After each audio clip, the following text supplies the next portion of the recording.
Assalamualaikum warahmatullahi wabarakatuh. Selamat pagi anak-anak ustazah semuanya. Apa kabar antum hari ini? Alhamdulillah luar biasa. Yes, mantap mantap mantap. Allahu Akbar. Ustazah mendoakan semoga antum semuanya berada dalam keadaan sehat dan sudah melaksanakan salat subuh.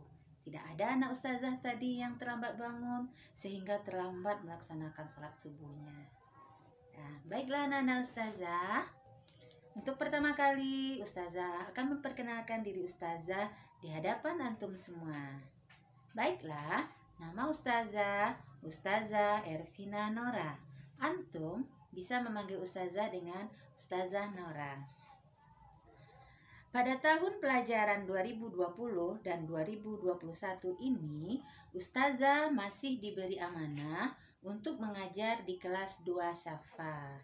Nah, jadi nanti kalau ada anak-anak ustazah yang ada keperluan dengan Ustazah Nora, antum bisa mencari ustazah di kelas 2 Syafa. Anak-anak ustazah yang soleh dan soleha, hari ini kita masih belajar tentang tema 1, berbicara tentang hidup rukun. Subtema 1, hidup rukun di rumah. Pembelajaran 5 dan 6. Yaitu materi kita pada hari ini adalah menjaga hidup rukun di rumah. Sebelumnya antum mungkin sudah belajar tentang hidup rukun, contoh-contoh hidup rukun, manfaat hidup rukun. Nah, pada kesempatan kali ini kita akan belajar bagaimana agar hidup rukun ini tetap terjaga. Nah, yang pertama, cara menjaga agar hidup rukun ini tetap terjaga, maka yang pertama yang kita lakukan adalah kita harus saling bekerja sama. Nah, bekerja sama ini sama artinya dengan bergotong royong, kerja bakti. Bekerja sama ini merupakan pengamalan dari sila ketiga dari Pancasila yang berbunyi Persatuan Indonesia dengan dilambangkan oleh pohon beringin. Mungkin antum bertanya, apa itu kerjasama, Zah? Kerjasama adalah suatu pekerjaan yang dilakukan secara bersama-sama. Banyak orang yang melakukannya, lebih dari satu orang. Misalnya di dalam keluarga kita, ada banyak orang. Ada ayah, ada ibu, ada adik, ada kakak, ada abang. Jadi ketika kita akan bekerja sama, maka orang-orang tersebut akan terlibat dalam pekerjaan kita. Nah, manfaat kerjasama ini banyak sekali. Ya. Yang pertama, kalau kita bekerja sama, pekerjaan yang berat akan menjadi ringan. Pekerjaan berat akan terasa ringan. Ketika antum ingin mengangkat lemari, karena antum badannya kecil nggak kuat, minta bantuan sama ayah, sama bunda, sama kakak. Jadi kalau sudah diangkat bersama-sama, maka yang berat itu akan terasa menjadi ringan. Kemudian, pekerjaan cepat selesai. Kenapa pekerjaan cepat selesai?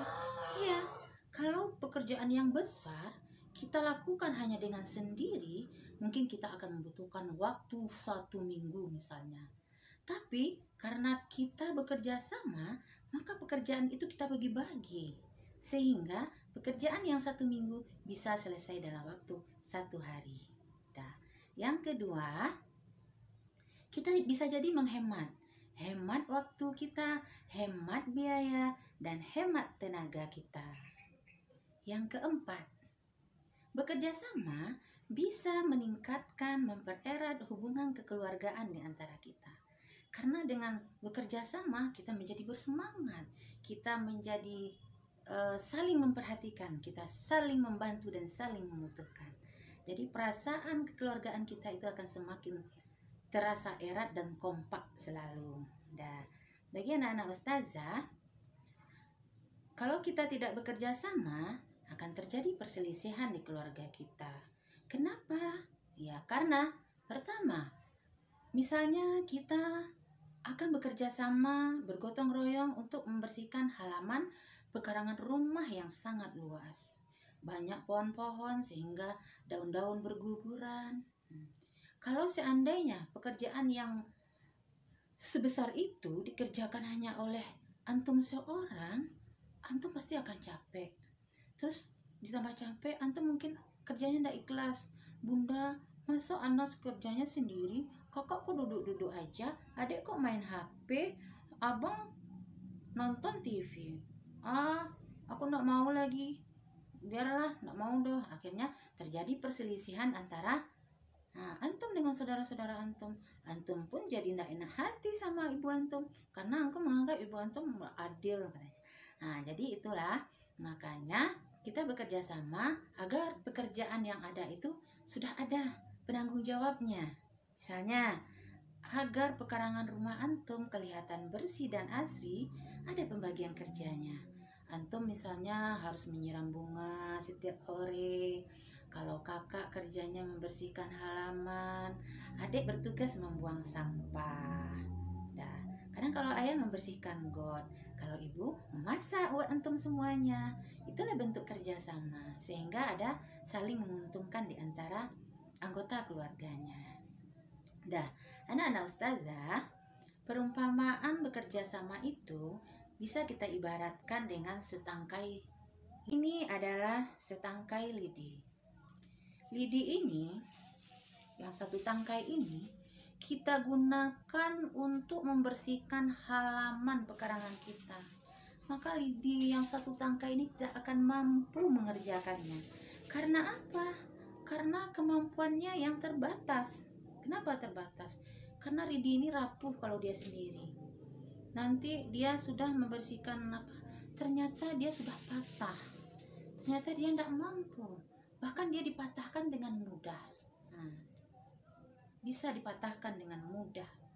Dia goyah, dia tidak punya semangat. Akhirnya kalau dia sudah patah, dia akan menjadi sampah. Bukannya membersihkan sampah, tapi malah menambah banyak sampah. Sekarang ketika sapu ini, kalau lidi ini kita satukan dengan ratusan lidi, maka lidi ini dia akan kuat. Lidi akan kuat dan akan menjadi sapu lidi. Sapu lidi? Ya, sapu lidi sudah bergabung beberapa lidi di sini. Seandainya antum ingin mematahkan lidi ini, antum tidak bisa mematahkannya. Ustazah juga tidak bisa mematahkannya. Jadi ibaratnya kerjasama itu seperti itu. Kalau kita sendiri, maka kita tidak akan mampu. Tapi kalau kita bersama-sama, kita akan menjadi kuat. Sehingga dengan sapu lidi ini, berapapun banyak sampah yang ada di halaman rumah antum, maka dia akan bisa membasnya. Jadi beginilah anak-anak ustazah, ibaratnya kerjasama dalam sebuah keluarga. Jadi satu lidi tidak akan mampu melakukan pekerjaan yang berat. Tapi dengan bertemunya banyak lidi, maka dia akan bersatu mengerjakan pekerjaan berat menjadi ringan. Anak-anak ustazah, yang keduanya adalah cara menjaga agar rumah kita tetap rukun, yaitu melaksanakan musyawarah.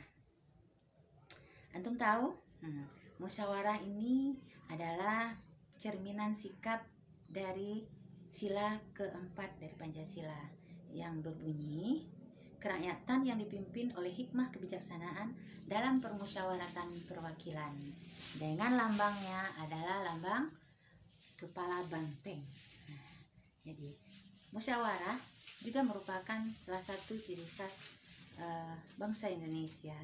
Jadi setiap kali ada permasalahan, maka permasalahan tersebut diselesaikan dengan jalan musyawarah. Dan negara kita termasuk dari negara yang demokrasi.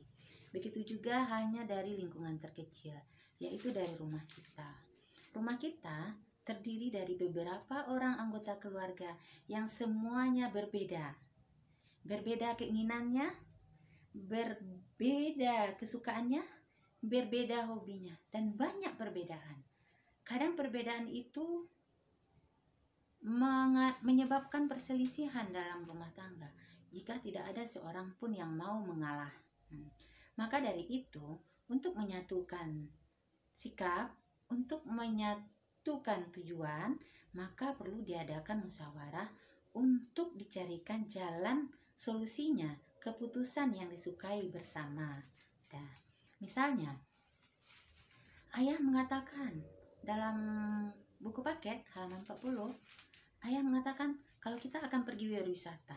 Ditanya sama Mutiara, katanya, wah kita ke kebun binatang aja ya. Ditanya sama Udin, ke gunung aja ya. Akhirnya kalau seandainya masing-masing berprinsip dengan keinginan dan kesukaannya masing-masing, maka akan terjadi perselisihan. Jadi dicarikanlah jalan solusinya melalui musyawarah.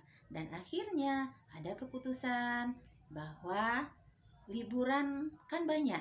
Nah, jadi untuk liburan yang pertama ini kita rekreasinya ke kebun binatang aja. Nanti liburan satu lagi baru kita ke gunung. Akhirnya solusi itu disetujui oleh semua anggota keluarga.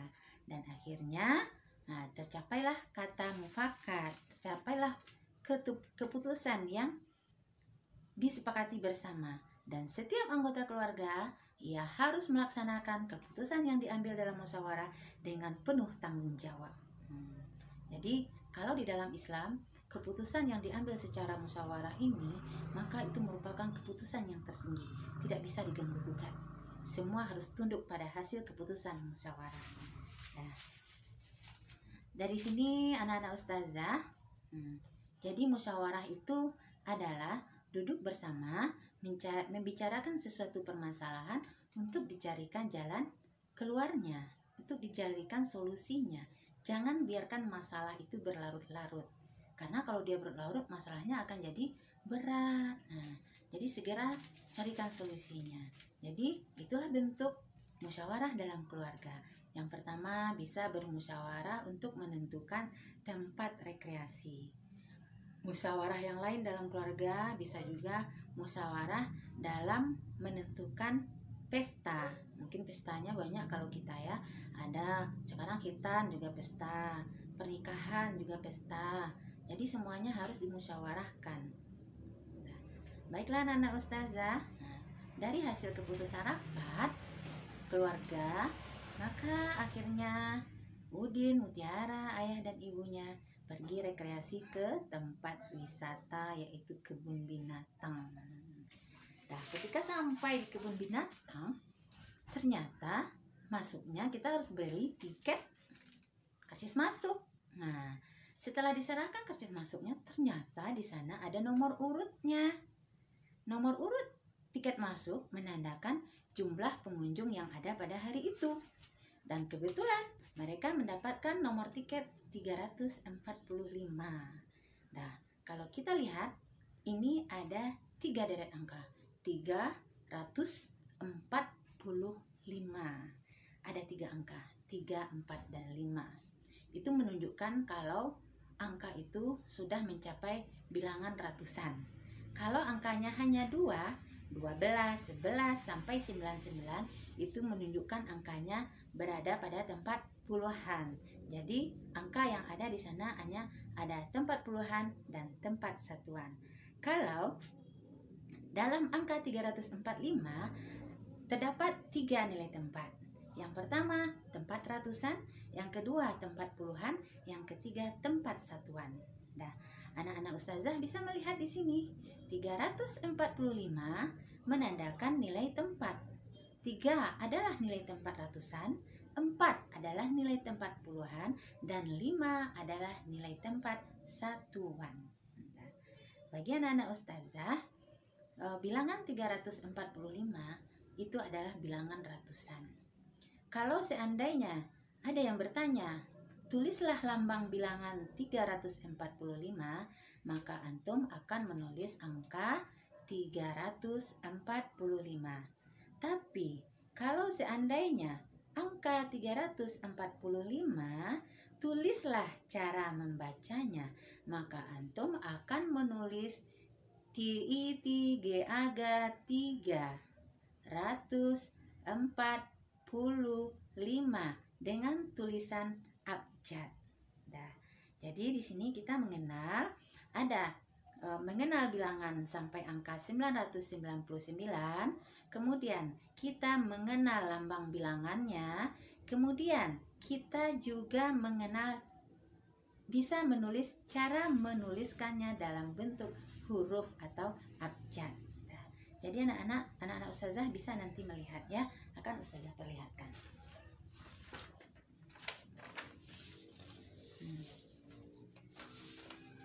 345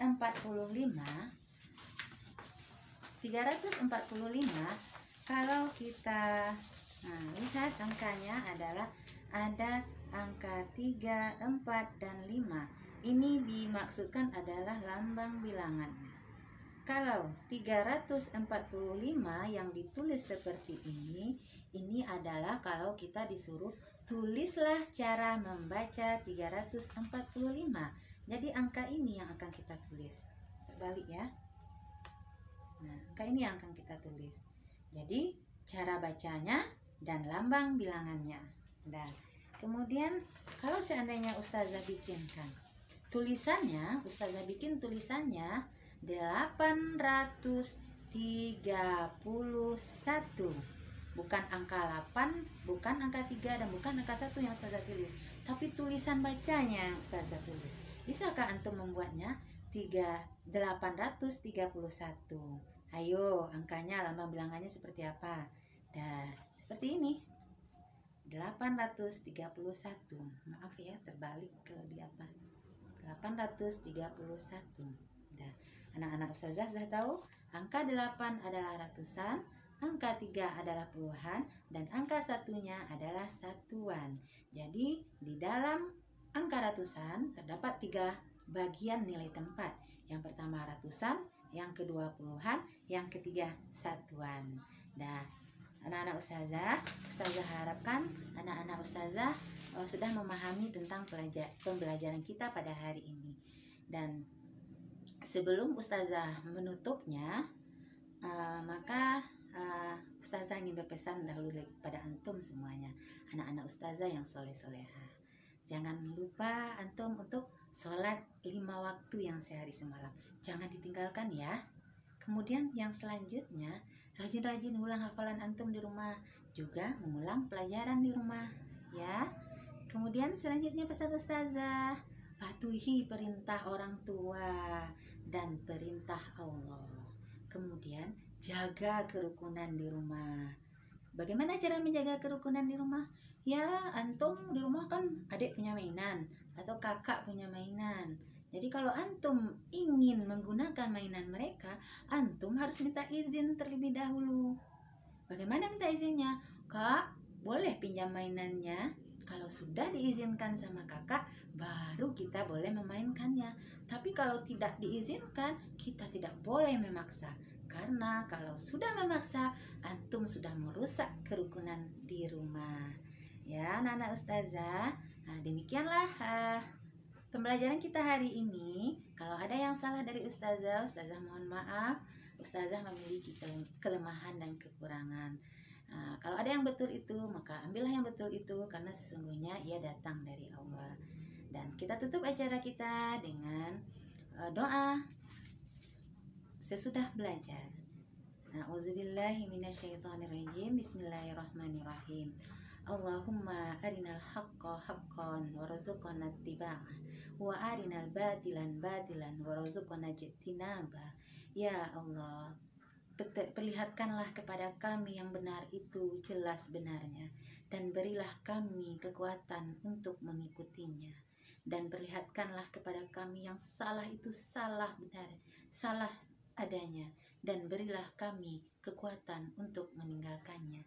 Amin. Nah, demikianlah pembelajaran kita hari ini anak-anak ustazah. Sampai jumpa di pembelajaran berikutnya. Assalamualaikum warahmatullahi wabarakatuh.